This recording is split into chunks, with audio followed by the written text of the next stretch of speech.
masih ada berlanjut lesi putih yang lain. Jadi lesi putih yang tadi yang keratotik bisa karena trauma dan bisa karena non trauma ya.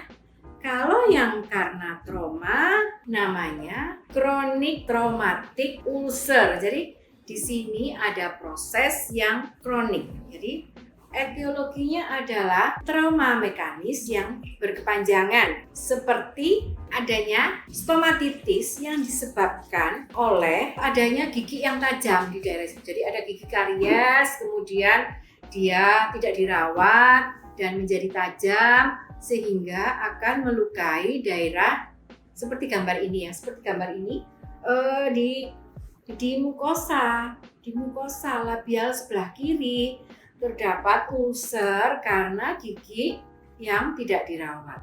Artinya dia adalah traumatic ulcer. Selama giginya itu belum dirawat, maka dia akan memberikan rangsangan yang terus-menerus. Dia akan menjadi chronic traumatic ulcer. Kemudian di daerah itu kalau dibiarkan akan bisa diinvasi oleh beberapa kuman yang menghuni di rongga mulut kita ya. Jadi pada pemeriksaan klinis tampak ulcer dengan tepi indurasi. Jadi indurasi adalah menunjukkan ada proses kronis di daerah itu.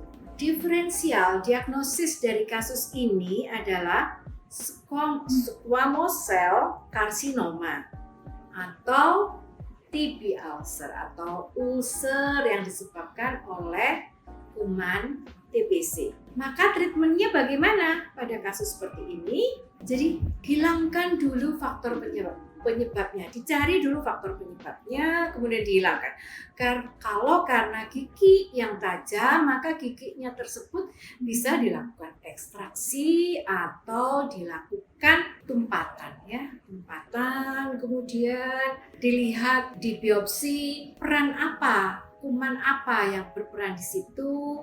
Kita beri antibiotik yang sesuai. Kemudian kalau di situ daerah sakit kita beri analgesik dan agar cepat sembuh diberi suportif. Cocoknya memang pakai ekstrak lidah buaya atau aloclair. Sekarang menginjak pada lesi putih keratotik bukan karena trauma.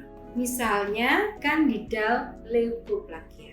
Lesi ini ciri khasnya adalah plak putih tidak bisa dikerok dengan konsistensi penebalan atau terjadinya proses hiperplastik.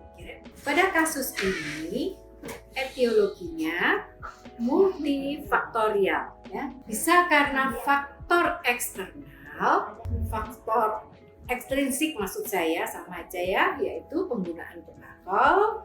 Kemudian faktor intrinsiknya karena kondisi hostnya. Pada pemeriksaan klinis didapatkan lesinya warna putih, tidak bisa dikerok. Kemudian lesinya bisa menetap selama berbulan-bulan sampai tahunan. Ya. Kemudian lesinya bisa di mukosa pipi, di dekat komisura bibir, atau di bibir, atau di dorsum lidah, pokoknya di daerah-daerah yang terpapar oleh panasnya rokok. Ya. Pada kasus ini bisa didiferensial diagnosiskan dengan oral leukoplakia atau chemical burn. Maka untuk treatment selanjutnya bisa dilakukan dengan terapi anti jamur, kemudian dilakukan biopsi dan dilakukan terapi bedah. Gambarnya seperti ini ya, Candida leukoplakia, lesinya plak putih. Lesi putih selanjutnya berupa leukodema. Ya, leukodema adalah perubahan mukosa yang merupakan kondisi variasi normal dan etiologinya adalah genetik atau herediter ya. Jadi di sini terjadi peningkatan ketebalan epitel. Pada leukodema, gambaran klinisnya adalah lesi putih yang pucat, diffuse diffuse, kemudian tampak seperti selaput dengan permukaan yang berlipat-lipat. Hal ini terjadi karena ada mukosa yang menyusut ya atau berkerut. Contohnya gambar ada di sebelah sini. Pada kasus leukodema ini, apabila dilakukan pemeriksaan histopatologi anatomi, akan didapatkan penebalan epitel dengan intraseluler edem pada stratum spinosum. Permukaan epitelnya juga menunjukkan penebalan. Untuk DD-nya atau diferensial diagnosis adalah leukoplakia, bisa juga dengan oral lichen planus atau white spot nevus ya. Pada kasus seperti ini, terapinya atau treatmentnya adalah non-terapi karena kelainan ini adalah suatu variasi normal atau karena genetik ya. Jadi memang kalau pasiennya ada keluhan seperti ini dan mengganggu, kita lakukan edukasi bahwa kasus ini tidak perlu dilakukan terapi apa-apa. Untuk lesi putih selanjutnya adalah white spot nevus ya. Spot, ingat nggak sama SpongeBob? Ya, itu spons, ada spons seperti spons gitu ya, merupakan suatu penyakit autosomal dengan derajat penetrasi yang tinggi, terutama mengenai lapisan squamous yang tanpa keratin. Adapun etiologinya karena genetik juga, jadi pada autosomal genetik ya. Klinisnya didapatkan plak putih yang spong atau seperti ludru yang tebal pada mukosa bukal ya, ventral lidah juga bisa, pada dasar mulut juga bisa, mukosa labial, palatum lunak dan mukosa alveolaris ya. Kasus ini lesi putihnya adalah bilateral, ada di kanan dan kiri ya. Pada pemeriksaan HPA-nya atau histopatologi anatomi didapatkan penebalan epitel ya. Pada kasus white spot nevus, diferensial diagnosisnya banyak. Kita ambil yang gampang saja. Bisa chemical burn, bisa oral candidiasis, bisa traumatic ulcer. Jadi perlu dilakukan pemeriksaan lebih dalam ya. Kalau dia memang betul white spot nevus, maka dilakukan non terapi. Dia termasuk lesi non terapi ya. Jadi ini gambarnya ya, white spot nevus ya, seperti spons gitu, seperti spons. Lesi putih yang terakhir adalah nicotinic stomatitis. Nicotinic stomatitis ini mempunyai nama lain yang banyak. Jadi bisa stomatitis nikotina palatif, smoker pellet, bisa slightly elevated papule ya. Etiologinya adalah karena panas rokok. Jadi rokok ada di daerah tertentu itu memakai rokok itu terbalik atau namanya reverse smoking. Jadi kalau kita orang-orang di negara kita lah ya, kalau merokok jadi yang panas itu di luar kan, di luar. Jadi kita merokoknya panas di luar, batangnya yang kita sedot. Tetapi pada kasus ini dia melakukan reverse smoking. Jadi yang panasnya yang disedot di dalam. Sehingga itu akan menyebabkan daerah palatumnya terjadi hiperkeratinisasi ya. Klinisnya akan didapatkan papula putih dengan titik merah di tengah, multiple dengan sedikit penebalan epitel yang merupakan ductus kelenjar saliva minor yang terinflamasi pada palatum. Pada kasus ini DD-nya adalah epithelial dysplasia atau neoplasia. Pada kasus seperti ini, nicotinic stomatitis, adalah pasien diminta untuk berhenti, stop kebiasaan merokok, kemudian dilakukan biopsi. Hampir selesai. Sekarang lesi merah selesai, lesi putih selesai. Terakhir adalah dalam rongga mulut ada yang lesi warna merah dan lesi putih ya. Jadi beberapa buku memang ada yang membagi seperti itu. Yang dalam satu rongga mulut ada kelainan lesi merah dan lesi putih adalah oral lichen planus dan oral pemphigus vulgaris. Mari kita membahas bersama tentang oral lichen planus dulu ya. Oral lichen planus adalah penyakit inflamatori kronis yang bisa mengenai mukosa mulut dan kulit, sehingga lesi ini disebut juga dengan lesi mukokutan ya, lesi mukokutan. Jadi lesi ini kronis. Kenapa disebut kronis?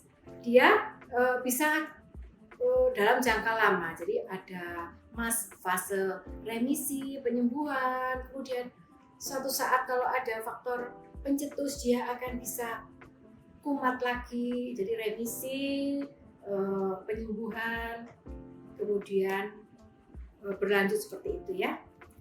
Etiologinya adalah autoimun yang diperantarai oleh sel T ya. Pada pemeriksaan klinis di mukosa pipi tampak papula putih yang membentuk anyaman yang disebut dengan Wickham striae. Jadi ini kalau di soal itu ada seperti ini, kita langsung tuning bahwa ini adalah oral lichen planus. Kata kunci ya, kata kunci. Wickham striae kata kunci. Oral lichen planus ada 6 tipe, yaitu retikuler, erosif, atrofi, hipertrofi, dan bulosa. Oral lichen planus ini biasanya menyerang pada usia paruh baya dengan perbandingan wanita dan pria 3:2 ya. Dan tempat predileksinya ada di mukosa pipi, lidah, dan terkadang di kulitnya juga ada gatal-gatal berupa papula poligonal berwarna ungu. Biasanya ada di siku dan di ekstremitas. Untuk kasus oral lichen planus ini bisa didedekan atau diferensial diagnosis dengan lupus erythematosus, pemphigus vulgaris, atau bisa juga dengan geographic ya.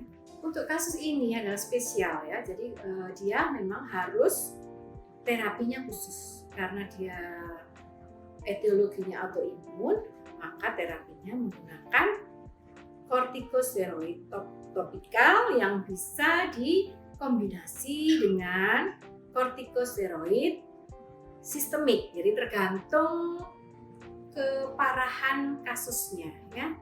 Kemudian bisa juga kadang di rongga mulut karena terlalu banyak lesinya bisa diberikan dengan obat kumur ya. Pada contoh gambar-gambar di sebelah ini adalah lesi yang di mukosa bukalnya nampak retikuler atau Wickham striae ya. Jadi pada beberapa kasus memang gambarannya bisa berbeda-beda. Seperti yang ini juga beda, ada di gingivanya yang sebelah ini ya. Oke, lesi merah putih yang terakhir adalah oral pemphigus vulgaris.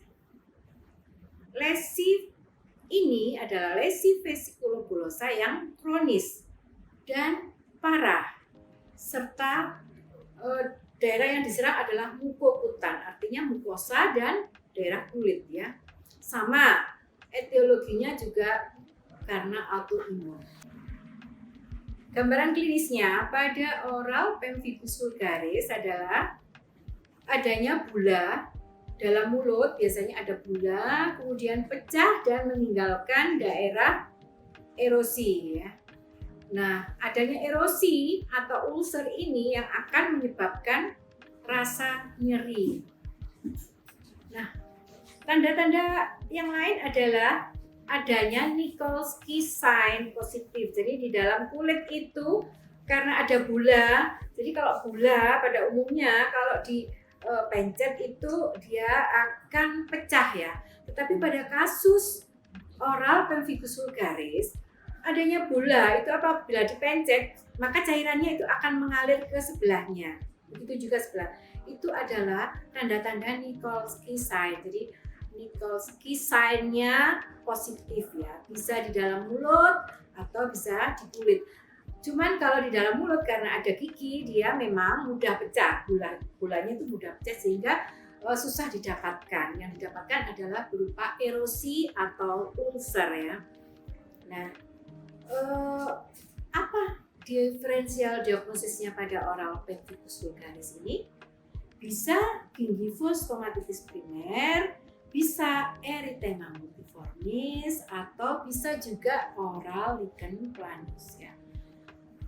Terapinya juga sama, jadi memang antara oral lichen planus dan oral pemphigus vulgaris itu karena penyebabnya sama autoimun, maka terapinya juga sama dengan kortikosteroid. Jadi dua lesi ini, merah putih ini, oral lichen planus dan oral pemphigus vulgaris ini adalah sama-sama lesi mukoputar, sama-sama terapinya kortikosteroid. Sehingga lesinya juga sama kronis, sehingga terapinya kortikosteroidnya biasanya juga jangka panjang. Kalau jangka panjang apa akibatnya? Seperti tadi yang di episode kemarin tentang kuliah akut pseudomembran kandidosis. Terjadinya karena penggunaan kortikosteroid jangka panjang. Maka pada dua kasus ini karena penggunaan terapi kortikosteroid jangka panjang, hati-hati dengan kemunculannya infeksi jamur ya. Jadi harus kita antisipasi dengan munculnya infeksi jamur. Baiklah, dengan berakhirnya pembahasan tentang oral pemphigus vulgaris, maka kuliah kali ini sudah selesai. Semoga apa yang sudah dibahas hari ini bisa bermanfaat untuk masuk di klinik RSGM kita tercinta. Sampai jumpa di acara selanjutnya. Tetap keep spirit. Oke?